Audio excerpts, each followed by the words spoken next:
আসসালামু আলাইকুম ভিউয়ার্স, আশা করি সবাই ভালো আছেন। আমিও ভালো আছি।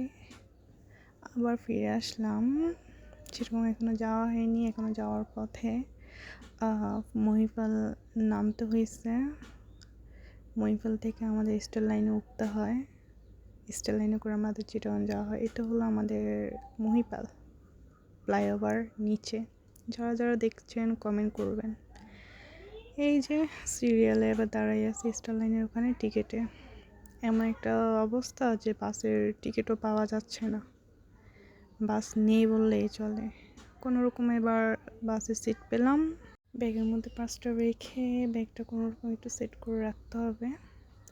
তারপরে বাইরে আমি এই যে জানালার পাশে সিট পেলাম। এই যে জানালার পাশে সিটের ওখান দিয়ে যে জানলা দেখা যাচ্ছে, এইটা নিয়ে একটা কাহিনী হয়েছিল। একটা লোকের সাথে সামনের সিটে যে বসছিল, ওই যে গ্লাসটার মধ্যখানে দেওয়া আছে, এটা প্রথমে চাইছিল কি পুরোটা অফ করে দিতে আমার দিকে, আর ওই দিকে পুরোটা উনিয়ে নিতে। পরে ওনার সাথে একটু কথা বলার পর সুপারভাইজারের সাথে কথা বলার পর ওইটা সেট করে নিচ্ছি যে অর্ধেক উনি থাকবে, অর্ধেক আমার এখান দিয়ে থাকবে। পরে আস্তে আস্তে দেখেন এই যে ট্রাকটা দিল সিনারিটা বরবাদ করে। কিছু করার নেই। যেতে যেতে এই যে রাত হয়ে গেল।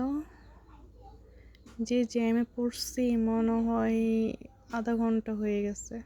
জ্যাম আর শেষ হওয়ার মতো না, এরকম একটা অবস্থা হয়ে গেছে। যা গরম পড়তেছিল, তাও কোনোরকমভাবে এই যে যেরকম এসে পড়লাম। আজকে এ পর্যন্ত ব্লগটা শেষ করলাম।